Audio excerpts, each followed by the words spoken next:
What are you doing? Oh no, combing my hair. How about you? I'm just holding a camera. You're holding the camera, huh? Yep. I'm recording you. Yeah? I make this look good, don't I? Okay, Albert Wesker. What are you planning? I want to show you something. And we're in South Africa. There's only like 5 black people. Lululemon horse, guys that jerk off to CrossFit. Elon Musk. I mostly just read Zootopia porn, so. I want it so that no tech company ever hires you. Not Apple, not Google. I want Pornhub to shred your resume. Will I have to quarantine? No, it's not like COVID. It's beautiful. How's it going, everyone? It is IPC, and I am here today with my good friend, Mammoth. And this episode is gonna be 100% toxerific. So, we're going to be talking about Resident Evil because we had the chance to watch the Resident Evil Netflix series. Dear God, it is terrible. And I've posted clips of it on Twitter, and yes, it is as cringy as it is. It is just as cringy as if you were playing the Mary Kay and Ashley games on the Game Boy Color. Yeah, it's bad. And Resident Evil is one of my favorite horror game series ever, and it's unfortunate that it can't get a good adaptation anywhere. I mean, not even from Hollywood. So what makes people think that Netflix can do it? Yeah, I mean, it's sad enough that we have a series that's even worse than Paul W.S. Anderson's movies. Yeah, honestly, I don't think Paul W.S. Anderson is very that bad of a director, because I've actually watched a few of his movies, Event Horizon being one of them, and Event Horizon is a masterpiece. Yeah. Compared to the trash that Constantine Films have produced with this live action attempt. Yeah.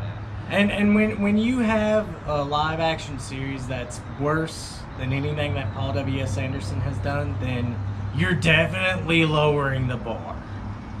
Definitely lowering the bar indeed. It's like taking the use of a golden shower on the Super Mario Bros. Movie times 10. Yeah. So, Resident Evil, for those of you who don't know, is a horror game series developed by Capcom.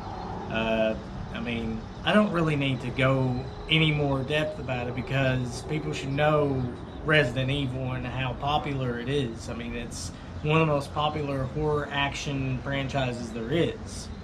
And it's been made into movies, manga. I mean, there's a lot of Resident Evil content out there, and most of it is good, and some of it, unlike the movies, is really bad.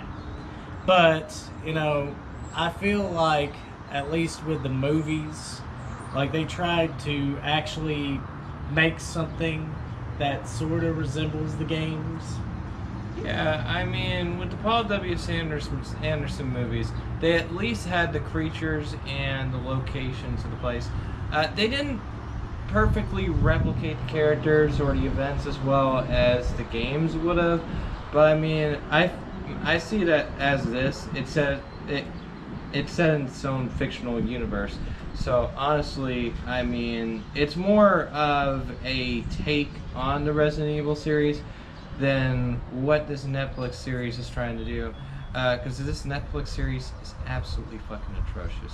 The dialogue's atrocious, the CGI is the writing, atrocious. Dear God, whoever wrote this, they deserve every friggin' mockery under the sun and more, because those clips that you saw in that montage, yeah, that is meme and cringeworthy. And I'm talking about cringeworthy in a bad way. These people are trying to insert real life stuff that is going on into a fictitious series, a game series. They mentioned Elon Musk, They mention Pornhub and, you know, all this nonsense. Like, things that you would just, like, it would just be like, that's stupid. Like, that's the type of dialogue. It was, like, written by a 14-year-old. Yeah, if a 14-year-old thought he was edgy and cool, can write a script. Yeah. But that's not the only thing. Like, I feel like this adaptation feels more like a teen drama than it does Resident Evil. I mean, yes, there's zombies, obviously, there's the T-virus, and Albert Wesker. Granted, here's the thing about the casting.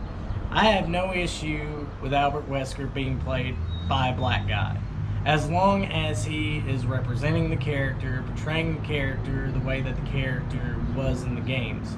I mean, people should know my opinion, because I gave my opinion when it was initially announced that this guy would be playing as Wesker.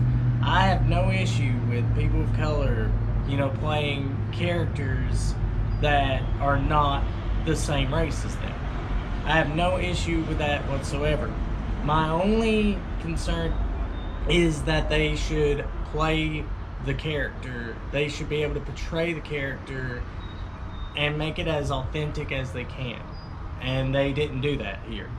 I mean, granted, I sort of am like, I kind of find him a bit endearing, especially with that line about Pornhub. But, I mean, yeah, he sort of gets his mannerisms down pat, but I feel like with Wesker is intimidating.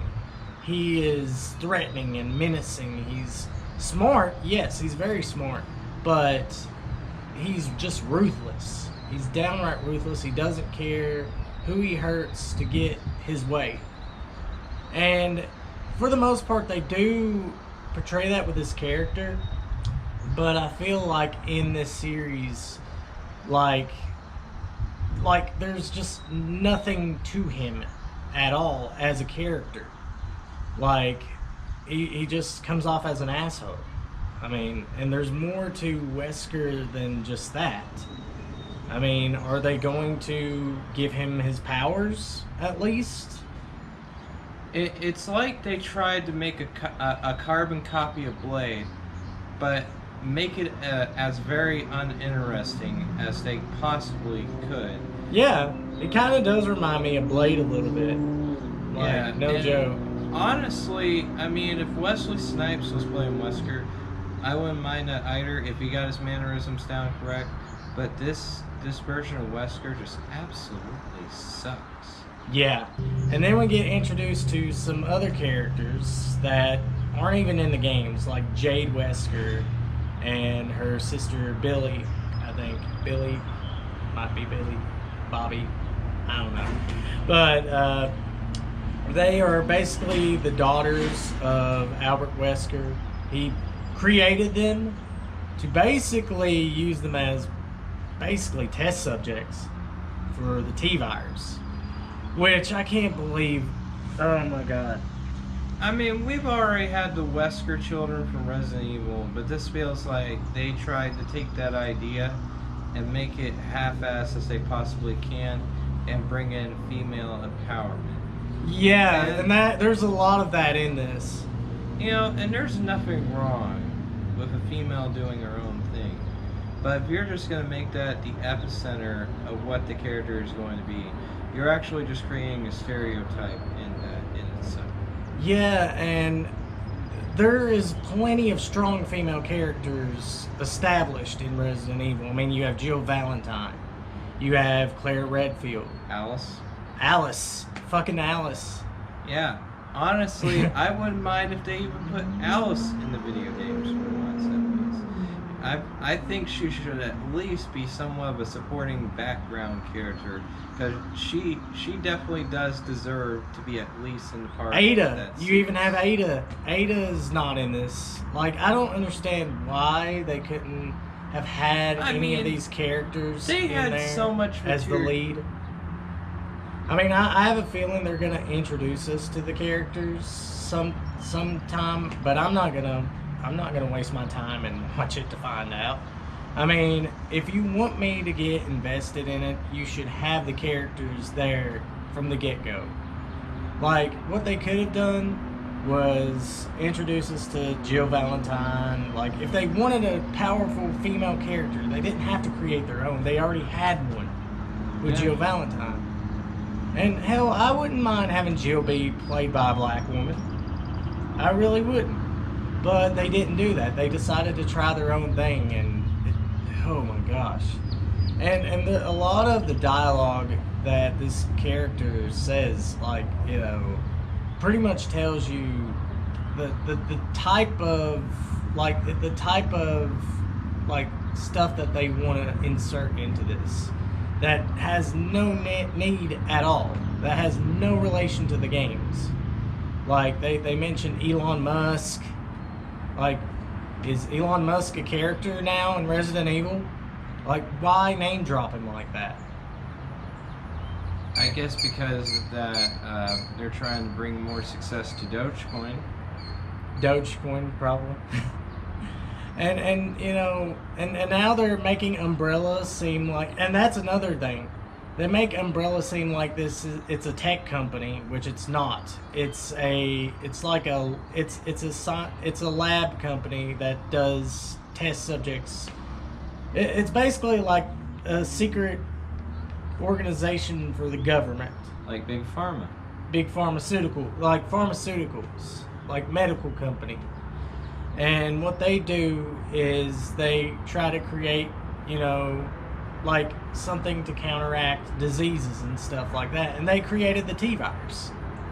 They created the T-virus so that way they can, you know, come up with some cure for it, and people will have to pay for it. And it's so bad what this series tries to make Umbrella be like. They're comparing Umbrella like Google and Facebook, and you know, like, they're not a tech company, they're a pharmaceutical company, supposed to be, and they work for the government. And it's just, I don't understand, like, the direction that they're trying to go with this series. I mean, they really had a lot of material they can work with. They have plenty of characters, plenty of female characters, and plenty of male characters that are empowered. They could have used at least some of them from the Resident Evil series, or at least maybe use some of the spin-off characters like Alice or something, combine them into one whole CG movie. But no, what we get are sandworms and orange Cheeto dust blowing in people's faces. Yeah. Ouroboros. And it's not even the first 20 minutes that, like, I couldn't even get him to watch 20 minutes of it. It was that bad. It absolutely fucking sucks. And that scene where, you know, Wesker tries to be so menacing and tries to be threatening, like, are you at all intimidated by him? No, he seems like just a regular nerd that's trying to bully people around. Yeah. I mean, like, this guy is trying to make himself like he's a big deal. Like, yeah. But, I mean, I like the fact that, you know, they have zombies in this one. Now, at least. I gotta admit, the zombie effects weren't too bad. And usually I'm turned off by the aspects of zombies because it's been used in so many movies and so many shows. You know, and, you know, I think that should be a good thing, but in a way, you shouldn't also have a lack of creativity when you're actually trying to create a zombie movie, because if you're producing the same thing over and over and over again, it gets stale and it gets boring. So, what makes these zombies unique? Well, they can run and chase after you.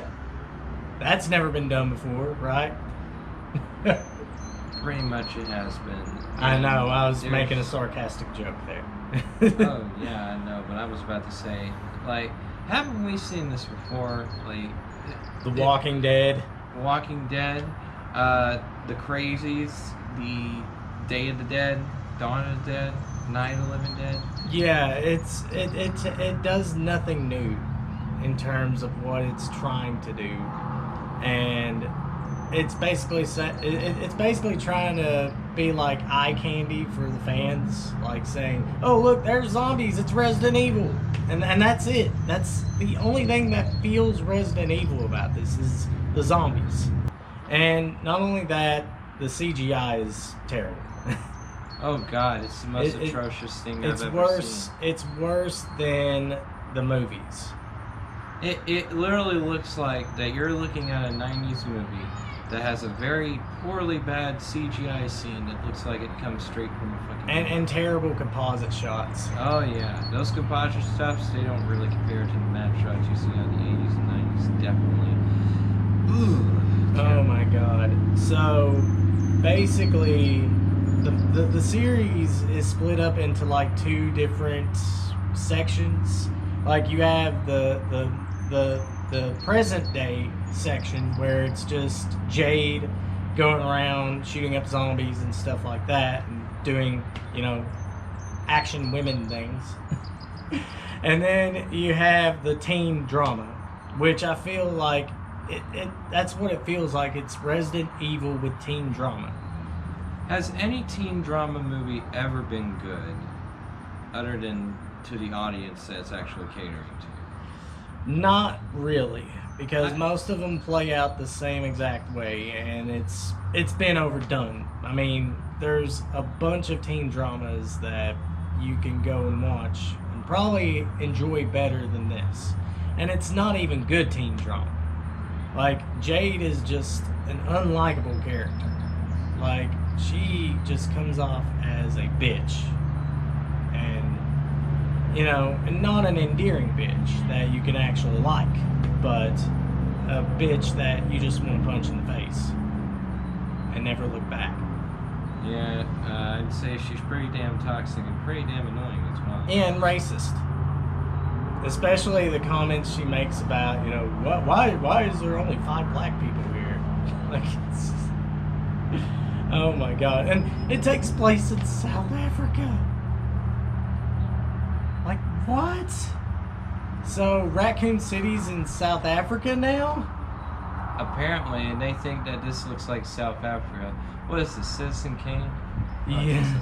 It does. It, like, some of the sets in it, like the new Raccoon City, it looks like a bland Citizen Kane. Like with some of the shots are like in black and white, like to show like the security cameras and all the high tech stuff. Like, if this is so high tech and so advanced, why can't they get fucking color? I guess they ran out of the budget on that one. Yeah. So you can obviously tell from our expressions and our reactions that this is not a good series. And, you know, it's probably the worst thing that has ever come to be for a Resident Evil adaptation. Oh yeah, the Twitter spirit absolutely 10%, actually 100% fucking right. Stay away from this fucking movie. And it's not a movie, it's a series. Oh, right, actually. Stay away from the series, and if you want to watch something else that's equally more shit, if not to give you left, then just watch the Super Mario Bros. Movie. Yeah, watch the Super Mario Brothers movie. It's a lot better than this, and that's sad. Yeah, it is, because honestly, it just reminds me a whole lot of that, but just more cringe and more modern and boring. It's just absolutely terrible. And if it wasn't for the zombie effects, I wouldn't give this thing at least a 2 or a 3 out of 10. It would at least get a 1. Yeah. At the very least. So, my end thoughts on this is, if you're gonna make a series about Resident Evil, then actually stick close to the games. I mean, you could do your own thing. You can introduce a new character. I mean, the movies did that with Alice. I mean, she's not in any of the games. But they actually tried to give us a character that you could honestly say would fit right in with the games.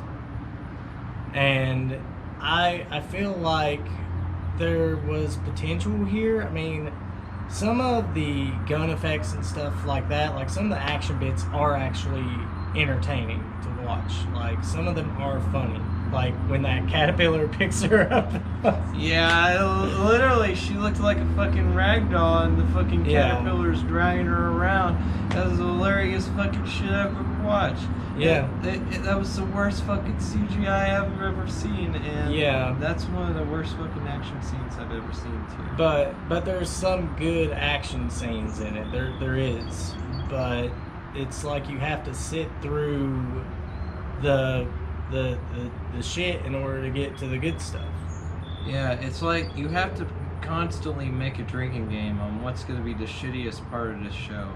Because you can actually just make a drinking game from this and just absolutely get wasted off the first episode. There's no way you can't get wasted. That's off if the you first can make it episode. through the first episode.